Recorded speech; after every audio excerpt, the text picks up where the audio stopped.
여러분 안녕하세요. 책 읽어주는 소미입니다. 어제 이 편에서는 서구 문명의 가장 위대한 지성이 이야기하는 스토리텔링의 비밀 첫 단계 시작과 중간과 결말부터 시작하자와 또한 시나리오를 쓰는 당신이 영화는 시한폭탄이 되어야 하는가를 집중적으로 들어봤습니다. 그럼 오늘은 세 번째 주제 이야기 재료는 사람이 아니라 행동이다 를 깊숙이 들어보는 시간이 되겠습니다.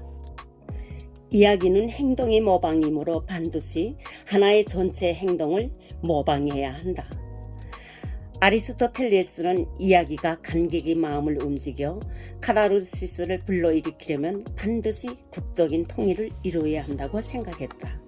또한 그는 국적인 이야기를 쓰는 사람이 이야기 전체를 통해 주인공을 한 사람만 쓰는 것으로 플롯의 통일을 이룰 수 있다고 오해할 수도 있음을 알았다. 요즘 시나리오 작가들도 똑같은 실수를 한다. 아리스토텔레스에 따르면 헤라클레스를 다룬 영화의 모든 프레임에 헤라클레스가 나온다고 해서 국적 통일이 이루어지는 것은 아니다. 아리스토텔레스는 시인이 국적으로 통일된 이야기에서 다루어야 하는 제재는 사람이 아니라 행동임을 강조하고 있다. 주인공의 삶에서 하나의 강력한 국적 행동을 이끌어내 보여줌으로써 당신은 주인공을 구현할 수 있다. 예를 들어 당신이 취업 면접 시험장에서 미래의 고용주가 될지도 모르는 사람으로부터 자신이 어떤 사람인지 말해보라는 질문을 받는다면 아마 당신은 이미 성취한 것 가운데 가장 중요하다고 생각하는 것을 이야기할 것이다.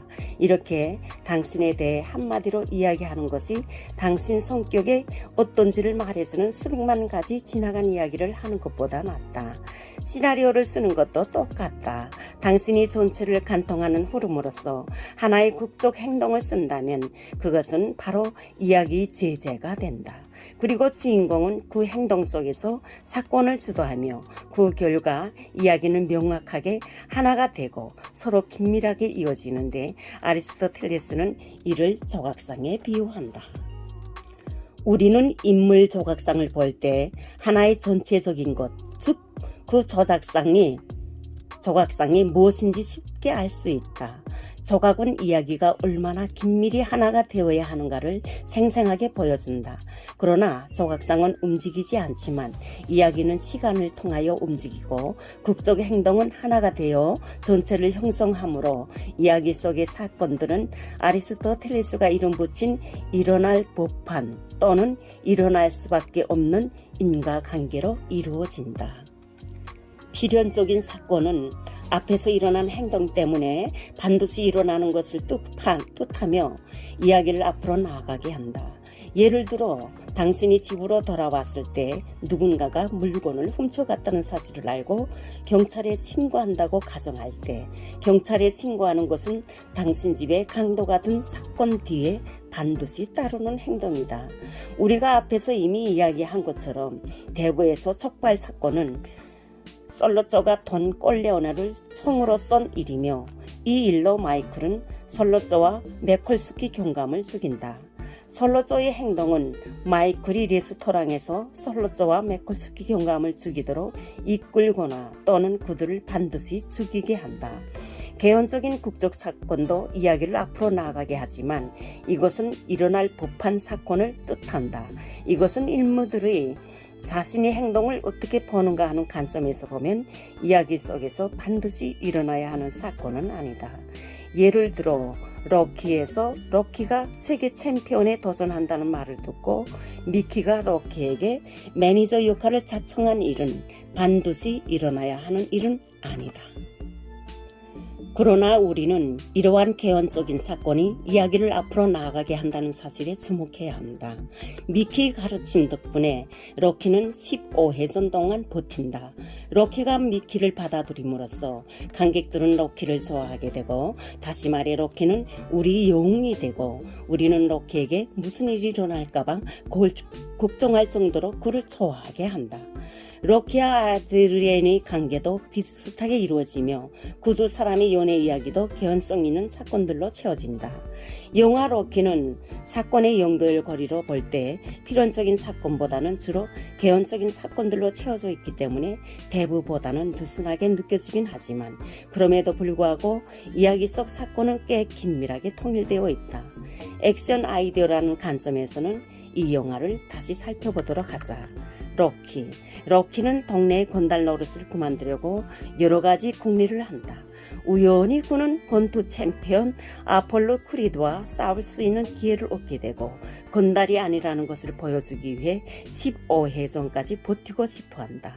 그는 그 시합을 위해 훈련을 거듭하고 마침내 15회전 동안을 버틴다. 권투 시합은 로키에게 중요한 목표가 된다. 그가 이기면 건달이 아니라는 것을 보여줄 수 있고 플롯 안에서 일어나는 모든 일을 건달을 벗어나려는 그의 궁극적인 목적과 연관되어 있다.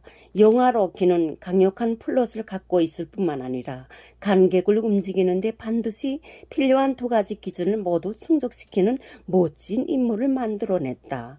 촘촘한 플롯은 눈에 훤히 보이는 예측 가능한 도미노줄 같은 것이 아니다. 그것은 플롯을 형성하는 사건들이 서로 개연적인 또는 필연적인 인과관계로 존재하게 하며 이야기를 계속 앞으로 나아가게 하는 것이다. 로키가 아드리엔과 연애하고 폴리가 로키 옷에 광고판을 붙이며 미키가 로키를 가르치는 이 모든 사건들은 일어나야 할 법이며 로키를 성장하게 하고 그가 자신의 운명을 바꿀 수 있는 데까지 나아가게 한다. 이것이 바로 통일된 국적 행동이 하는 일이다. 주인공의 운명이 변하는 이런 국적 행동을 통해 그려지며 이 영화에서 그것은 마지막에 로키가 아폴로 크리드와 권투 시합을 하는 것으로 멋지게 마무리된다.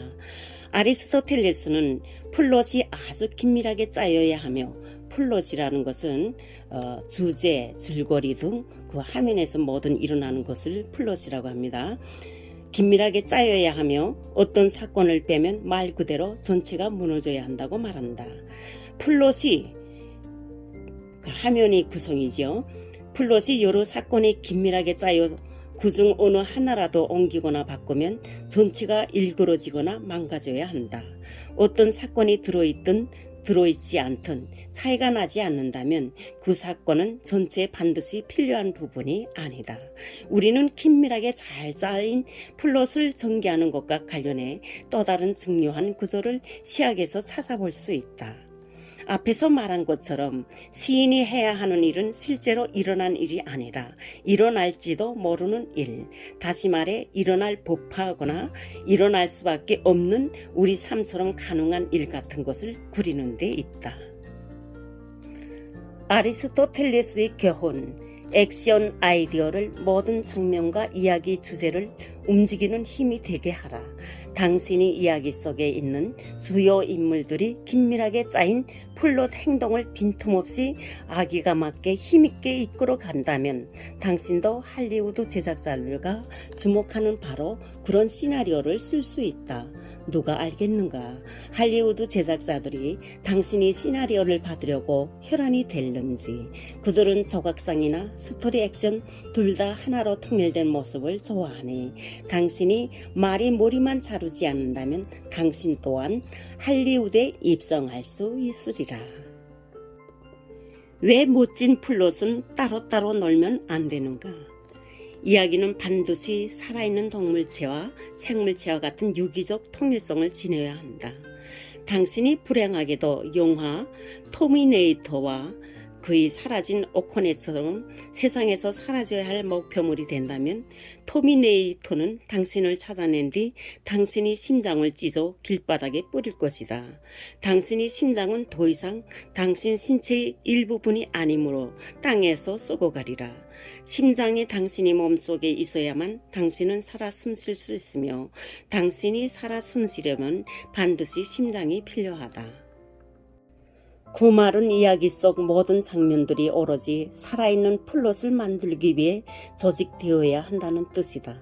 장면이 그저 스크린 위에 펼쳐진다고 해서 살아있는 것은 아니다. 플롯이 스크린 위에 구축하는 사건을 통해야만 장면은 비로소 관객들이 영혼 속에 살아 머무는 것이다.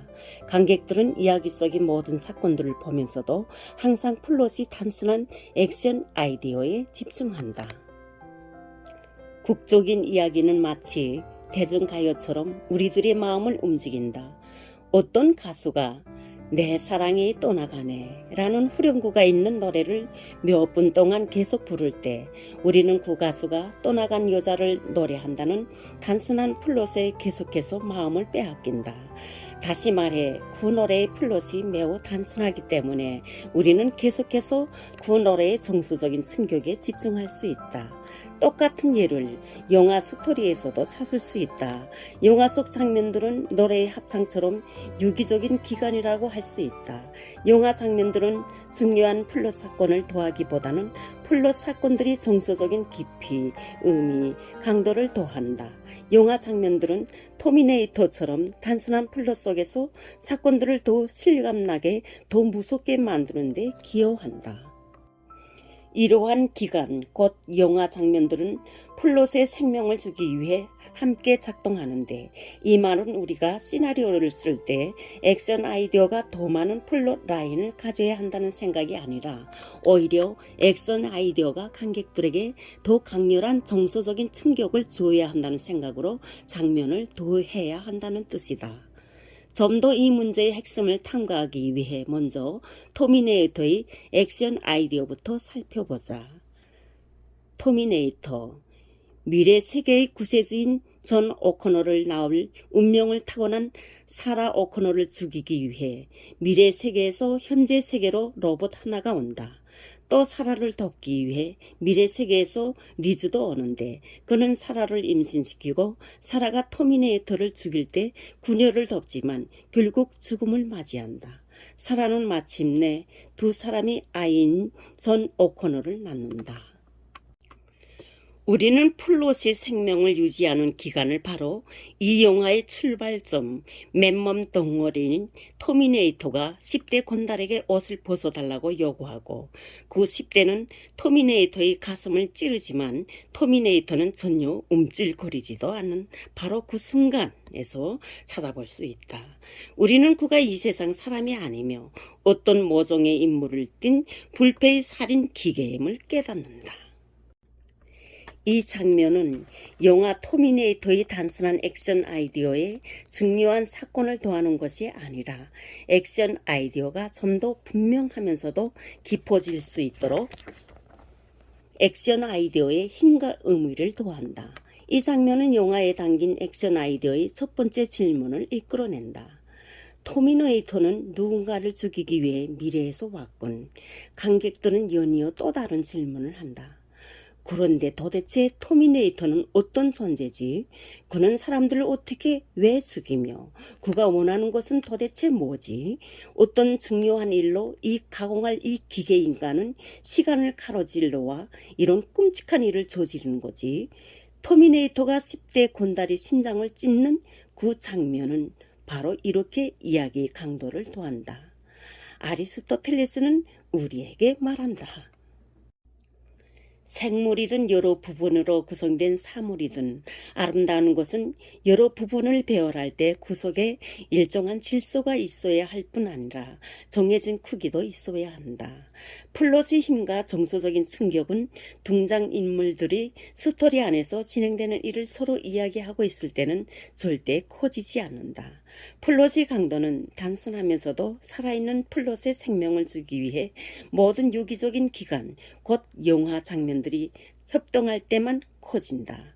터미네이터가 10대 건달이 심장을 찢는 장면은 터미네이터가 왜 여기에 왔으며 무엇을 어떻게 하려는지 생생하게 보여줌과 더불어 스토리의 생명을 유지하는 데 필수 불가한 살아있는 플롯이라는 유기적 기관이 관객들이 내 속에 머물러야 하고 스토리의 강도와 관객들이 정서적인 충격을 키우는 데 쓰여야 한다는 사실을 보여준다. 또한 이러한 유기적인 플롯은 플롯라인이라는 관점에서 보면 관객들이 집중해야 할 또 다른 장면을 추가함으로써 얻어질 수 있는 것이 아니라 심장이 언제나 인간의 몸속에 머물러야 있어야 하는 것처럼 영화 속에 일어나는 모든 강렬한 장면이 언제나 관객이 내 속에 머물러야 하고 그 장면이 영화 속에 일어나는 다른 모든 일에 영향을 끼쳐야만 얻어질 수 있는 것이다. 플롯을 단순하고도 간결한 액션 아이디어로 채워라. 관객들을 복잡하게 만들지 말고 관객들에게 정서적인 충격을 줄 수 있는 살아있는 유기체와 같은 장면을 더하라. 그렇게 하지 않고 쓸데없이 불필요한 예부 기간 곧 장면을 더한다면 당신이 플롯에서는 머리에서 손이 자라나는 반드시 없애버려야 하는 쓸모없는 시나리오의 촉수가 잔뜩 자라날 것이다. 그러면 당신의 시나리오는 반드시 망한다. 오늘은 우리가 보았던 터미네이터의 그 무서운 기계의 그 짐승과 같은 그 장면을 몇 분의 책으로 읽어봤습니다. 그러면 여기서 나오는 멋진 플롯은 왜 따로따로 놀면 안 되는가?